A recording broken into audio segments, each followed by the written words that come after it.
Boa tarde, pessoal. Esse é mais um Papo na Rede, dia 25 de maio de 2017. A gente está com um atraso no ao vivo hoje de 30 minutos. Nós estamos tentando aguardar um amigo, que é o Tácito Magalhães Pinto. Tácito mora na Austrália. Que Magalhães Pinto, você falou? O que eu falei? É isso mesmo. Pô, o Braga me deu um susto que ele olhou assim. Falei uma grande bobagem aqui. Tácito é um grande amigo, mora na Austrália. E ele está vindo lá da Zona Sul para lá de Interlagos e não deve ter tido facilidade com o trânsito. Então a gente, por enquanto, não está com ele aqui, mas a gente vai levar o programa adiante porque nos interessa a cada semana conversar um pouco aqui com você. Se por acaso você estiver no ao vivo, você participa também. No meio desse tiroteio de informações, de dados que a gente ouve, mas para além do que a gente vê hoje, em termos assim, desse momento em que as mídias, as redes sociais pegam fogo, Carlos, na realidade essa era uma conversa que eu tive ontem muito brevemente com o Tácito. Eu acho que foi muito interessante o que ele provocou, que é quando a gente fala de o que é uma informação, o que é conhecimento e o que é sabedoria, né? A gente vive num mundo em que, por mais que a gente saia da internet, por exemplo, a internet não sai da gente, né? Quer dizer, veio para ficar, né? Veio para ficar, e ela é essa difusora, de certa maneira, de informação, que não é necessariamente conhecimento, que é aquela questão assim que a gente vê muito assim: eu tenho informação, mas não tenho o conhecimento. Tudo bem, Dani? Dani aqui passando. Chegou? Então a gente vai aguardar mais um pouquinho. Olha, estamos no ao vivo é assim na internet. Vamos esperar o Tácito? Estamos ao vivo. Vai falando aí. A gente está ao vivo. O Tácito está ali na entrada, o Dani está aqui colocando. E aí sim esse papo vai ficar enriquecido com o Tácito. Fernando, mas enfim, a proposta é essa. Enquanto definimos o chegar, né, do Tácito, né, definitivamente eu diria assim, que informação, diante do que você acabou de falar, né, não necessariamente é conhecimento, muito menos sabedoria. Sim. Sobretudo se você for fazer uma análise mesmo superficial das redes sociais. Sim. Né? Você tem informação, acúmulo de informação, exagero de informação, não é? E informação que não é informação, né? Mas Tácito, conhecimento, sabedoria. Por favor. Que alegria. Olha aí. Que bom que você chegou. Aqui e ao vivo, hein? A gente ao vivo e a cores. Estamos começando. Tudo bem, gente? Meu caro. O Tácito demorou um pouquinho porque chegou da Austrália, né, Tácito? Tudo bem receber aqui. Prazer é meu, só falta ligar aquela. Vou ter que ajustar aqui, mas vai falando aí. Vamos lá. Mas assim, daqui a pouco o Tácito pega esse gancho e distribui conhecimento e sabedoria. Conhecimento e sabedoria. Com as informações que ele tem. Nesses tempos, assim, em termos de redes sociais, algumas pessoas, ou muitas pessoas, não se dão ao trabalho em replicando o que replicam, de sequer ver a data. Quer dizer, ontem mesmo alguém chegou para mim assim, falou assim: vê isso aqui. Eu falei assim: querido, isso aqui é muito antigo. É muito velho. Isso é notícia velha. Sabe assim? Essa pessoa que está dizendo isso aqui, inclusive, já não pensa mais segundo o que está aqui. Ontem eu fiz isso. Então, assim, que informação é essa? Né? Para que ela serve? Sabe um exemplo que aconteceu ontem, Carlos e Tácito? Ontem teve aquele problema todo em Brasília, das manifestações, a polícia, o exército, enfim, teve um confronto lá, a gente que acabou colocando fogo lá, acho que no prédio da agricultura. Um início de incêndio no primeiro andar. Sim. Aí ontem mesmo eu recebi uma foto das pessoas, está vendo? Olha só o que fizeram. Era um prédio pegando fogo inteiro. Só que a foto era de 2005, do incêndio que aconteceu no prédio do INSS. Pois é, né? Isso é comum, hein? Mas enfim, essas montagenzinhas assim, inclusive mequetrefes. Sem querer fazer alusão, é o que se chama fake news, né? Inventada, falsa. Isso. Né? Agora com a imagem do Tácito aqui, finalmente. Bem-vindo. Muito obrigado. Alegria ter você mais uma vez. Eu sei que foi de supetão, a gente fez contato ontem.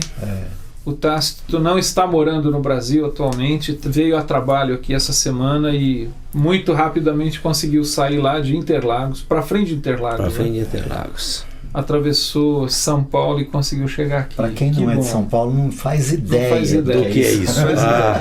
É verdade. Né?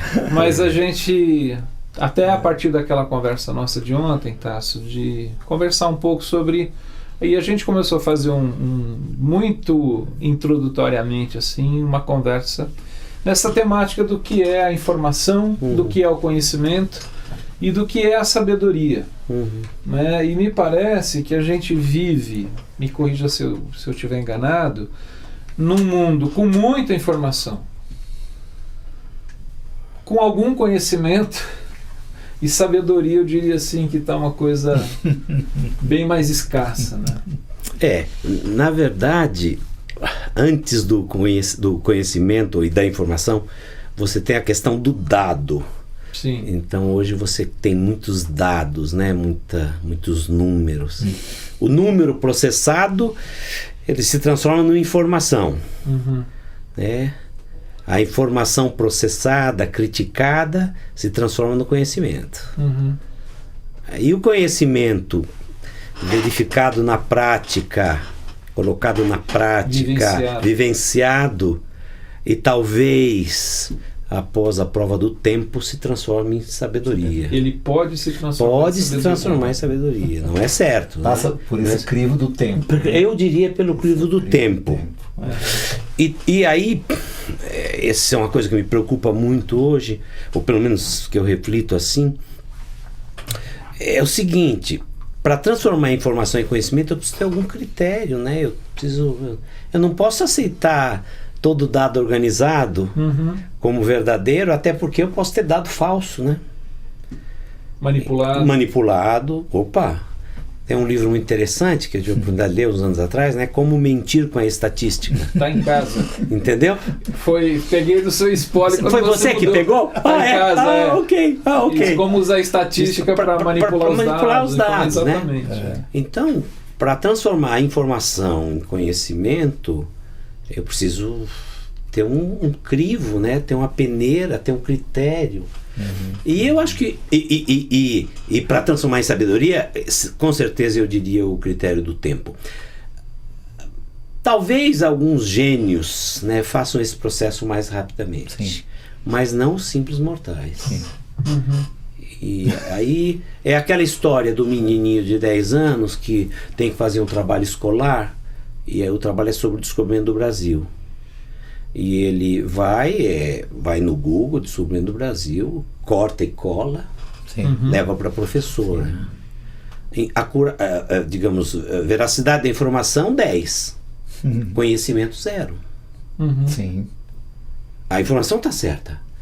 Mas a apropriação, a informação apropriada. Se ele for submetido a uma chamada oral, já que você usou aquela... É isso, né? Ele não vai ele não sabe. Ele vai dizer, não, eu peguei dali.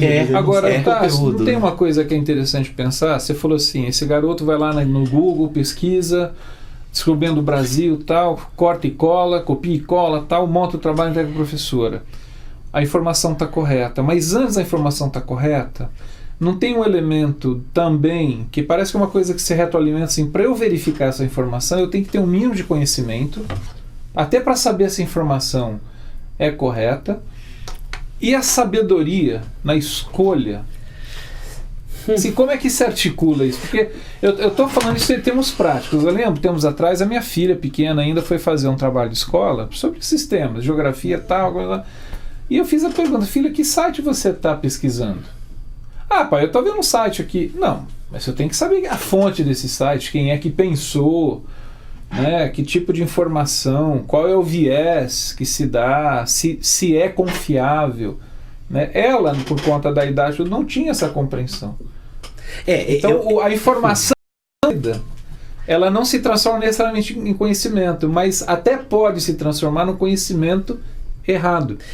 Até, na Como verdade, que a gente articula na essa... verdade, eu acho que tem duas coisas. Eu acho que primeiro você vai dizer assim, a pessoa pelo menos entrou no Google, ele soube pesquisar. Então, alguma habilidade ele já tem. Uhum. Ele entrou, ele tem uma. Como é que se diz? Ele é alfabetizado digitalmente. Que já é um ganho. Que já é um ganho. Opa, já é um ganho. Né? Então, a minha pergunta é: esse ganho leva até onde? Uhum. O segundo aspecto, você tem toda a razão. Você diz, espera aí, mas eu abro lá. Descobrimento do Brasil deu 1.672 sites. Qual que eu pego? Mesmo qualquer pessoa alfabetizada, né, minimamente, talvez ela até faça um raciocínio, ou que ela já viu em algum lugar, ou leu em algum lugar, alguma coisa, e o que eu vou dizer agora, não sei se é necessariamente verdade, mas que os primeiros sites que aparecem, talvez tenham sido aqueles mais consultados. Sim. Uhum. Então eu pego lá um dentre os 10. Até porque o Google tem um algoritmo que estabelece a prioridade. Eu né? entendi isso, Ele né? dá uma dica, ele já né? dá uma dica. Então, eu já confio no poder de decisão, né? Se aquele é o melhor, eu confio no poder de um terceiro. Eu também não preciso muito decidir se aquele é ou não. E se o título da minha pesquisa, o conteúdo que eu busco é um conteúdo que eu posso caracterizar com 2, 3 palavras, então provavelmente eu vou achar exatamente aquela combinação. É óbvio que se eu procurasse qual a opinião dos historiadores espanhóis sobre o descobrimento do Brasil feito por um português, aí a coisa já complicou. E achar... Mas aí você elaborou uma questão. Isso. Uma pergunta. Aí já é uma pergunta mais elaborada. Que já quase implica em conhecimento. E pelo menos dizer, bom, e como é que eu pesquiso isso na internet? Porque se eu puser isso tudo, talvez não vai aparecer tudo. Sim. Essa combinação. Então, né? Aí já pressupõe um certo conhecimento básico até para fazer a pesquisa. Agora, Tasso, o que leva vamos dizer assim, os frequentadores do mundo virtual, sobretudo em redes sociais, a essa, vou colocar entre aspas, quase leviandade de replicar informações sem mínimos critérios, né? Critérios ou checar mínimas fontes, tipo data correta, nome correto, sabe assim, porque o que você isso percebe... Isso como um fenômeno principalmente da rede social, né? Eu cheguei... chegou uma informação da qual eu não conheço, não tomo conhecimento dela e eu empurro para frente. Que era mais ou menos o que acontecia nos mails de e-mails, né? Que o sujeito replicava. O e-mail mandava. Aquela assim, cadeia de e-mails, de histórias, de encaminhava. E o seu nome estava ali, né? O seu e-mail estava ali achando que a pessoa acha que aquilo interessa para você. Não é? E aquilo gerava inclusive um acúmulo de dados desnecessários. Então, o que leva as pessoas a esse quase leviandade, vamos dizer assim? Eu acho que é uma certa, entre aspas, preguiça. Eu terceirizo a minha apreciação, né? Se eu já recebi que vem 3, 4 caras que eu conheço, que me mandaram aquilo, alguém, é o meu pressuposto, alguém verificou. Alguém deve ter, entendeu? Alguém deve ser confiável, deve né? ser. Eu terceirizo o meu critério. Muito interessante essa observação. No mundo das terceirizações. E aí, olha, esse Twitter, eu não tenho Twitter, eu não tenho Facebook, eu não tenho Instagram, né? Eu leio sobre isso, eu converso com gente que tem, amigos que tem, né? Então, não posso falar como usuário, mas... Como que você sobrevive? Pois sobrevivo. Tem gente aí que acha que eu morri, porque eu não estou mais na rede social. Eu procurei o cara não tem nada, o cara não existe. Já li nas notas, como é que é, fúnebres, né? No necrológio da cidade, não achei nada. Então eu acho que é uma certa comodidade, né? Se eu recebo retweet que chama, não sei. Isso, retweet. Se alguém fez nessa cadeia, né? Alguém validou, né? Então eu entro nisso aí. E você está falando uma coisa que é muito séria, que assim, eu estou abrindo mão de algo que é muito importante para mim, que é esse senso crítico, por uma questão às vezes de preguiça, de fazer uma verificação, de colocar a minha cabeça e pelo menos o conhecimento prévio que eu tenho, para fazer uma análise antes de passar e fazer parte muitas vezes de uma corrente de, como que agora é, pós-verdade. Pós-verdade. Né? Eu moro numa vila de aposentados. Então, lá onde eu moro, são 9 viúvas, 1 viúvo, 5 casais. E um dos meus vizinhos, ele ainda está na fase do e-mail, mas ele não sabe usar o e-mail. Então, como é que ele usa o e-mail? Ele recebe uma fotografia de uma rosa e ele encaminha para os 15 ou para não é todo mundo da vila que tem, né, essa versatilidade digital, mas para mim ele manda. Eu confesso, né, ele não entende português, eu posso falar. Eu, na maioria das vezes, eu jogo tudo fora, nem abro, né? Mas de vez em quando o tema assim, eu digo, olha que interessante. Aí ele me manda.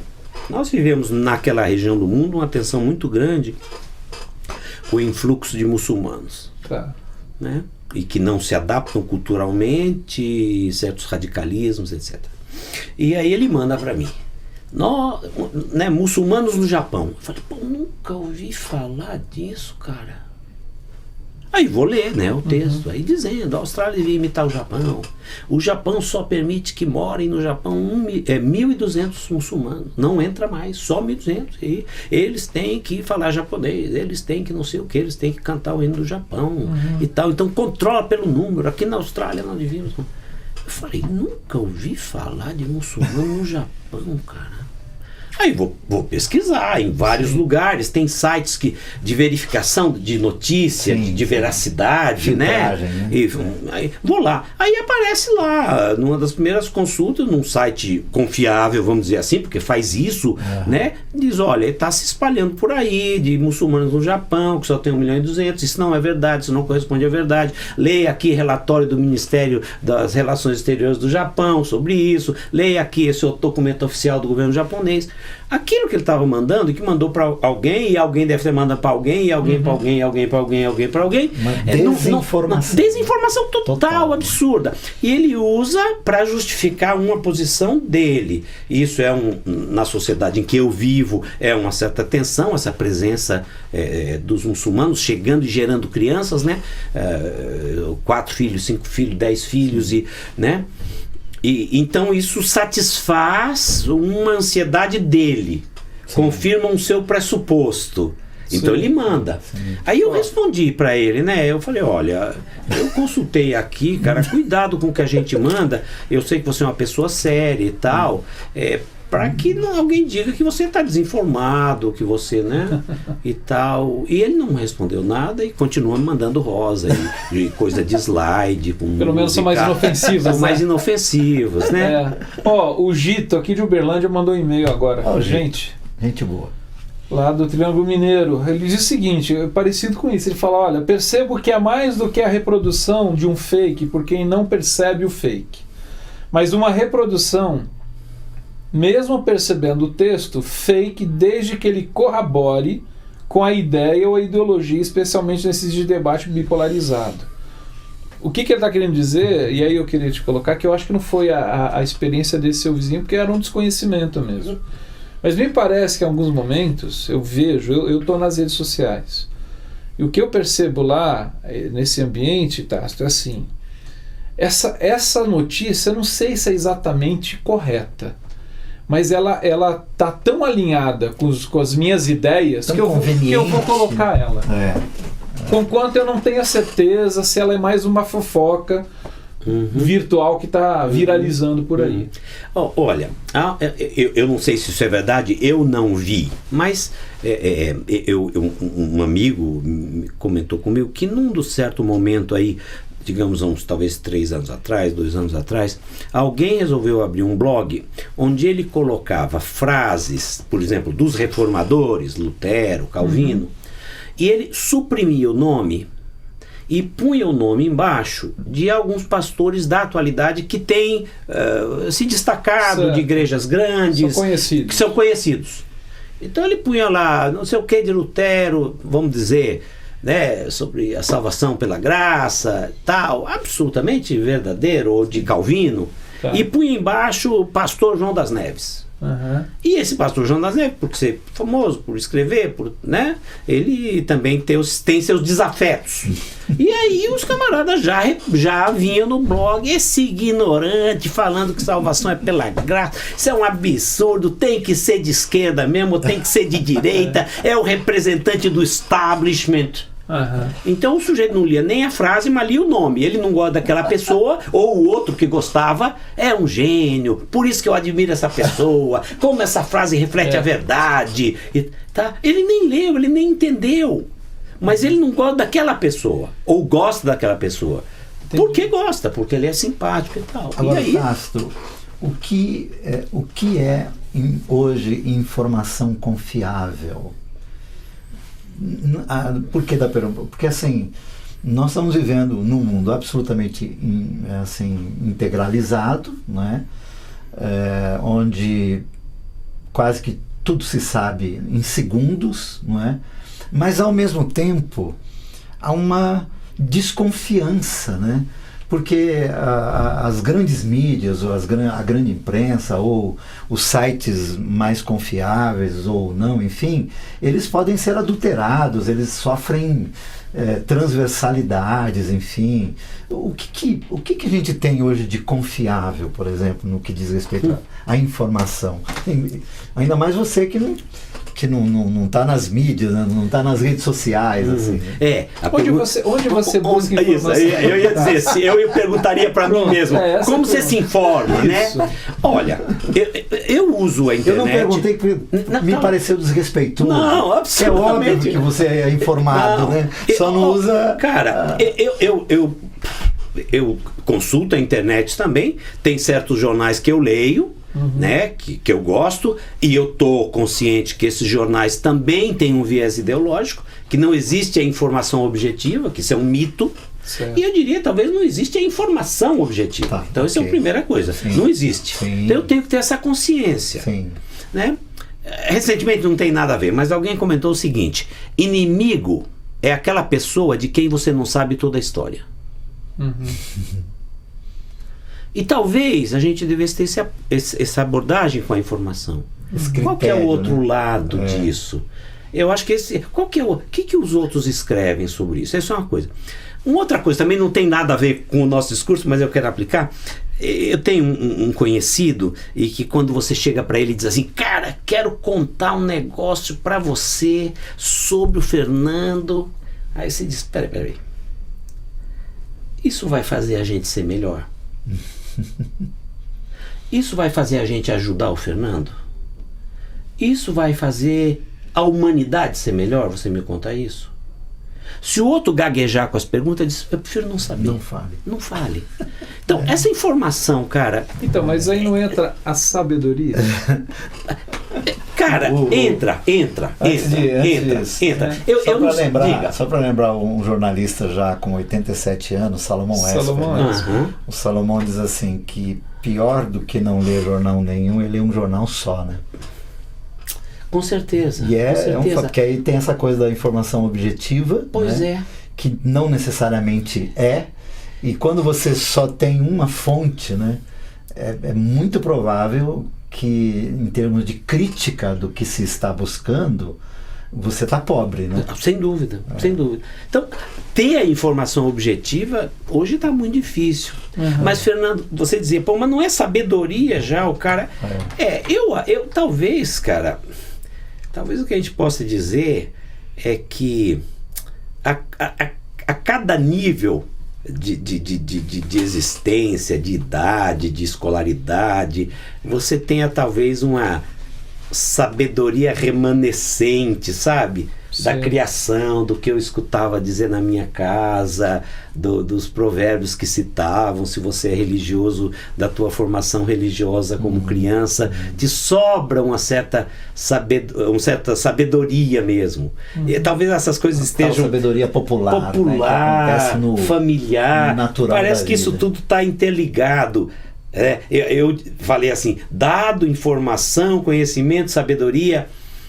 O que acontece, a pergunta é, será que essa sabedoria incipiente, que vem da religião, da coisa popular, da própria cultura, etc., é suficiente para a vida?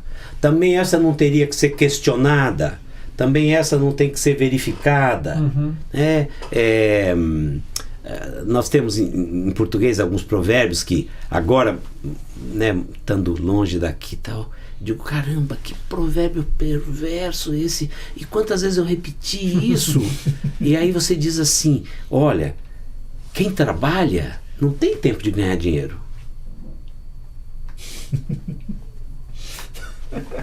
Isso é uma sabedoria popular. Isso é uma coisa que... Mas o que está implícito nisto, talvez deu nisto. Exatamente. Claro, Boa. Claro, né? Então, jogando um pouco mais a bola, né? Eu participo do conselho, né, de uma editora evangélica e tal, e estou vindo da reunião, editora tradicional, mais de 50 anos, atua em vários campos da cosmovisão cristã, vamos chamar assim, está presente em livrarias, é a editora que mais vende livros, digamos, religiosos dessa linha Fora, e tal, né, inclusive do contexto, nas livrarias normais e tal, Chamadas seculares. seculares, né? Então, a quantidade de livro vendido está caindo, já fazem 6 anos praticamente, ou 5 anos, vertiginosamente. E hoje nós discutimos o seguinte, caramba, mesmo quando o PIB aumentou, mesmo quando 60 milhões, 70 milhões foram tirados da linha da pobreza, mesmo quando a pessoa podia ter um telefone celular, financiar um carro, não aumentou minimamente a venda de livros. Minimamente. Manteve a mesma. E quando deu o primeiro soluço, caiu vertiginosamente. Sim. Eu converso com alguns jovens e gente que tem posições de destaque, até, né, apesar da pouca idade e tal, que dizem, eu nunca mais li um livro, eu não me lembro qual a última vez que eu li um livro. Eu me pergunto, caramba, onde é que essa pessoa adquire, né, valores, boas práticas, pensamento crítico, conhecimento, né,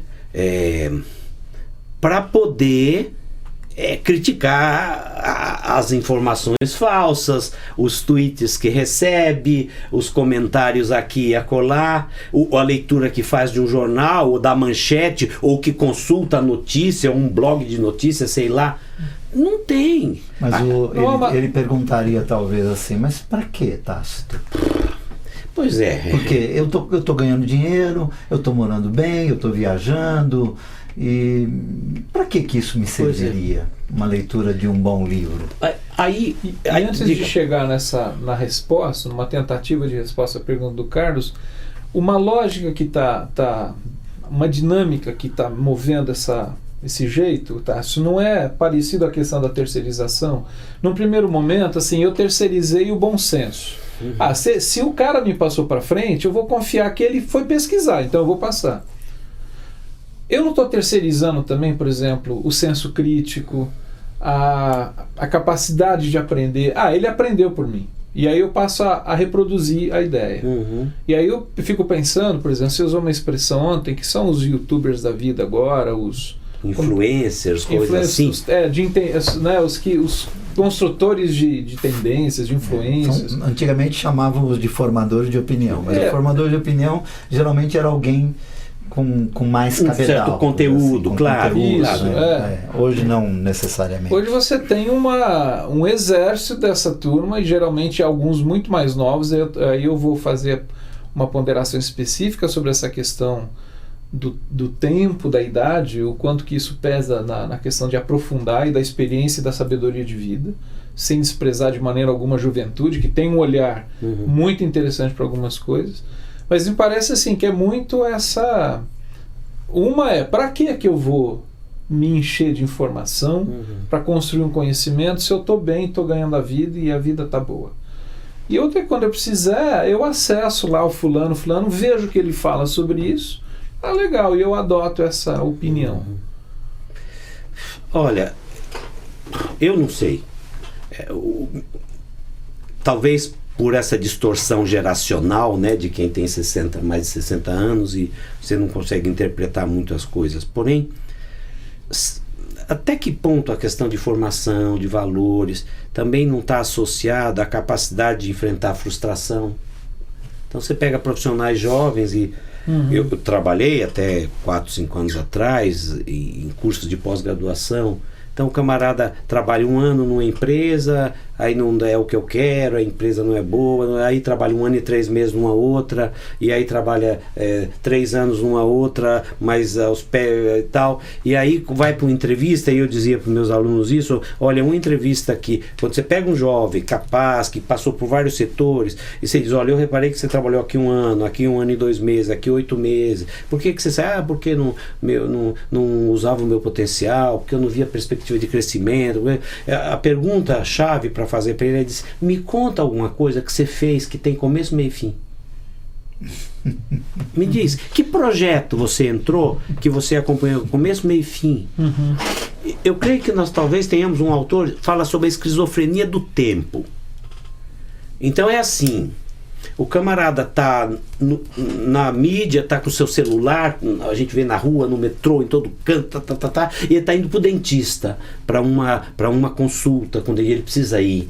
E ele tá na sala de espera, ele tá lá e ele tá olhando o relógio, ou ela olhando o relógio, e etc e tal. Mas quando ela entra, é outro tempo.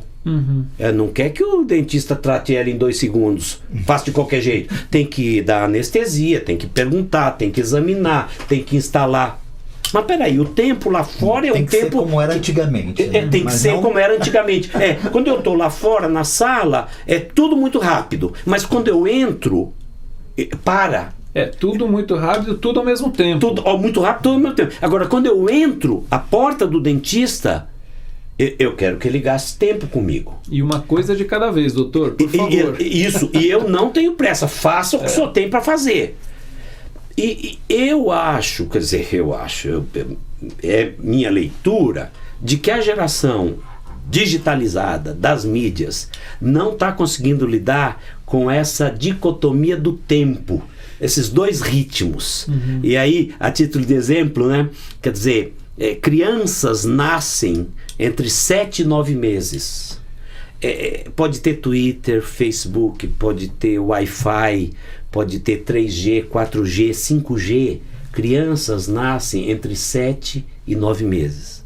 Um engenheiro se forma, em termos de escola, entre 4, 5 ou 6 anos, dependendo se ele faz um curso à noite. Não tem uma pílula, não tem um programa, não tem um app que o cara se torne um engenheiro, um médico ou um administrador de empresa em menos tempo do que 3. Não tem um download cerebral que cai.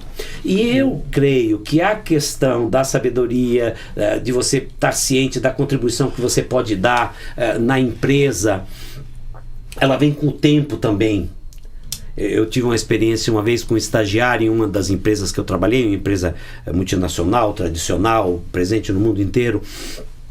E esse menino, muito bem formado, falava 2 línguas ou 3 línguas, tinha morado na Finlândia, tinha morado não sei onde, tinha feito... preparadíssimo. Só que ele tinha um problema, ele achava o chefe um babaca. O chefe nem inglês falava. Tem que trabalhar para esse idiota. Os colegas, pares dele, esse rapaz era estagiário, as pessoas funcionários que trabalhavam naquele lá, eram lá, estavam uns ignorantes, uns lerdos. Aí eu era responsável por uma certa área de recursos humanos e chamei ele para conversar. Falei, olha, eu queria dizer para você 2 coisas. A primeira é que nós estamos muito felizes de ter você aqui. Seu currículo é incrível, você é um rapaz precoce, inteligentíssimo, tem o seu currículo, tem a sua experiência, versado, globalizado, viajou, fala várias línguas, e olha, o futuro dessa empresa passa por gente como você. Mas eu queria dizer uma outra coisa para você. Essa empresa tem 150 anos e ela chegou aqui sem você. Ela não precisou de você. Sabe esse babaca que é teu chefe? Ele ajudou a chegar agora, até 150 anos. Sabe esses colegas que são ignorantes, que sabem menos que você, que nunca viajaram? Fizeram a empresa chegar até agora. Trouxeram ela até aqui. Trouxeram ela até aqui. Aliás, o senhor está demitido. Não.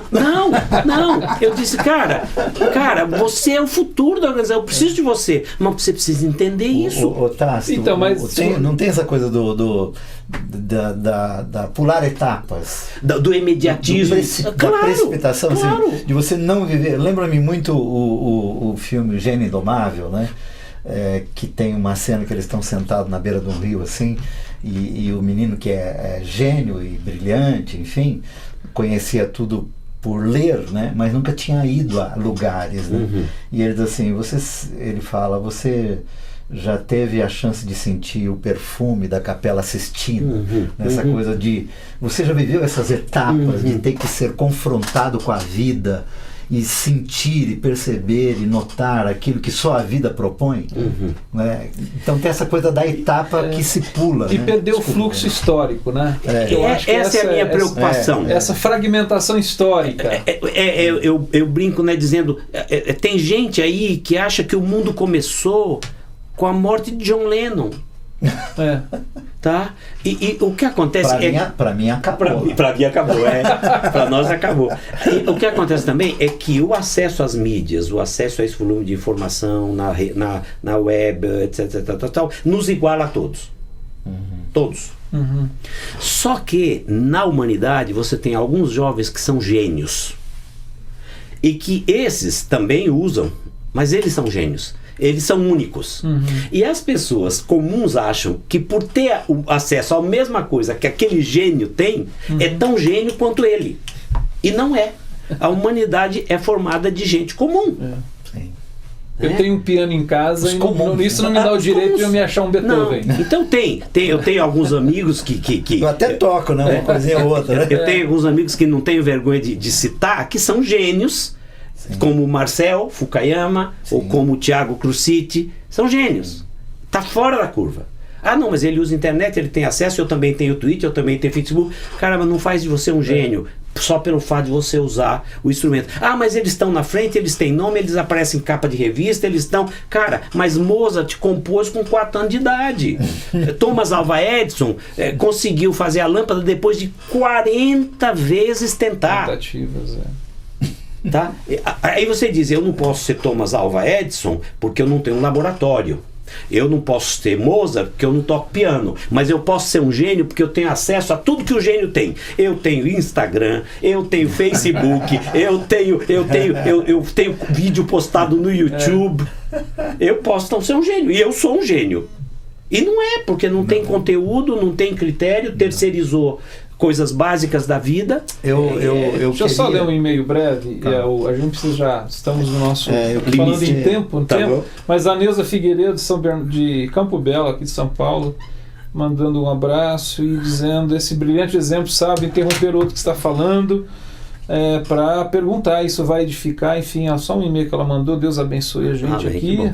Valeu, Neuza, pelo seu e-mail. O que eu queria, para ir para o fechamento, que você repetisse essa tríade, né, que você incluiu uma quarta, né, que é a questão do dados, informação, conhecimento e sabedoria. Eu acho que terminar com esse... Porque isso para mim é um roteiro para a vida e para aqueles que estão vendo a gente ouvindo e que querem sair da banalidade, da leviandade, da vulgaridade, do replicar o que não se checa, do não colher o nome correto daquele pensamento que está sendo exposto. Enfim, seria tão bom, né, que pelo menos os que convivem entre nós, nas nossas redes, houvesse entre nós esse respeito, essa reverência, né? Eu escrevo muito, mas muito raso eu sou na escrita, mas de quando em quando eu recebo alguma escrita, quer dizer, com meu nome, eu falo assim, eu não escrevi isso. Eu faço, isso aí eu não escrevi, não tem nada a ver comigo. Aliás, eu queria até ter escrito, inclusive, tal às vezes a profundidade. Claro. Mas assim, eu acho que essa sua proposta, né, que você fez para o Fernando ontem para a gente conversar aqui, é interessante. Fechar com isso, assim, Fernando, tipo, para a gente ter como critério. Eu teria uma pergunta, aí você sintetiza essas duas coisas. Que a gente falou muito sobre informação, muito não, mas um tanto já, sobre informação, conhecimento, sabedoria, os dados que a gente tem. E aí uma pergunta, uma vez que nós três aqui nos identificamos como discípulos de Jesus de Nazaré, a questão da sabedoria, porque assim, o livro de Provérbios tem uma afirmação muito interessante acerca da sabedoria, que é, numa linguagem mais contemporânea, o primeiro passo da sabedoria é o temor ao Senhor. Me parece que o autor de Provérbios estabelece assim, que uma vida de sabedoria, seja lá o que for a sabedoria, ela nos seus primeiros passos traz Deus para a realidade, e em termos de entender e levar Deus a sério, talvez, essa ideia do temor ao Senhor. Então, como que você, assim, brevemente responderia essa questão do que essa dos síntese dados, a sabedoria e o temor, dado até chegar à sabedoria, com essa perspectiva da literatura sapiencial, do texto bíblico, de que Deus está nessa parada ou não? Então, eu diria o seguinte, eu acho que tem coisas na história da humanidade, ou aspectos que são comuns a todos os homens ao longo de toda a existência humana, que são coisas que não se perdem nas gerações. Então a questão da busca pela verdade, do compromisso com a verdade, né? Essa questão de assumir a responsabilidade, essa questão da justiça e do direito, né? E aí quando diz esse início da sabedoria, esse primeiro passo da sabedoria é esse temer a Deus no sentido de reverência e de entender que há um Criador, e que esse Criador nós cristãos cremos que é aquele que ama a justiça e o direito. Talvez o que está acontecendo é que nós estamos passando um tempo de ruptura com os tempos passados e com os valores passados.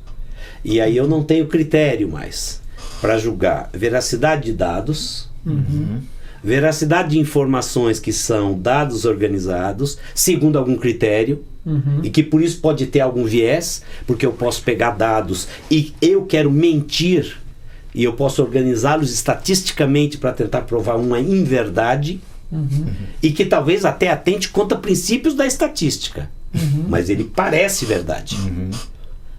E eu não tenho critério para processar esse volume de informações, transformando em conhecimento. E aí eu tenho impressões, sensações, passo pela questão estética, gostei desse texto, concorda com o que eu penso, e aí isso não é suficiente para transformar em sabedoria para a vida, e de certa maneira garantir que a gente possa passar para as outras gerações esse mínimo humano que passa pela verdade, pela senso de justiça, do que é certo, ainda que nós talvez não possamos afirmar no 100%, mas pelo menos esse desejo sincero. Certo. São verdadeiros esses dados? De onde foram originados? Essa informação organizada a partir dos dados obedece um critério de veracidade, de honestidade para com os dados, ou eu faço os dados falarem o que não falam, ou a informação falar o que não diz? E a organização que eu faço dessas aliás, informações, as agências de pesquisa fazem isso sem dúvida, sem dúvida. E essas informações eu consigo organizá-las como um mínimo de conhecimento, e esse conhecimento sustenta uma sabedoria que eu diria que pode dar continuidade a esses valores eternos, ou se você não crê, a esses valores que têm caracterizado a nossa humanidade. Valores universais. Universais. E eu, como cristão, creio que são rastros da criação, que são traços, independente do que você crê, do que você Sinais, acredita, né? são sinais comuns a todos os homens, em todas as sociedades no mundo inteiro. Né? Então, eu penso que perdemos o critério. Eu vejo que temos talvez, é minha visão, né, uma descontinuidade. Isso não importa mais, esses valores. O que importa na Coreia, eu pagar para ver alguém comendo miojo. E tem número enorme de sites. O cara consegue comer 8 coisinhas de miojo de uma vez. E você paga para ver ele comer miojo. E ele tá ficando rico comendo miojo e gordo, tá? Então, sabe, eu acho que se perdeu. Eu acho que talvez vivamos uma época de descontinuidade, né? Por isso, sabe? Desprezo, né? Só que aí é o seguinte, e você jovem, que talvez diga, pô, isso é papo de velho, isso é papo de tal, ok. Tá, quando você tiver filhos, o que você vai passar?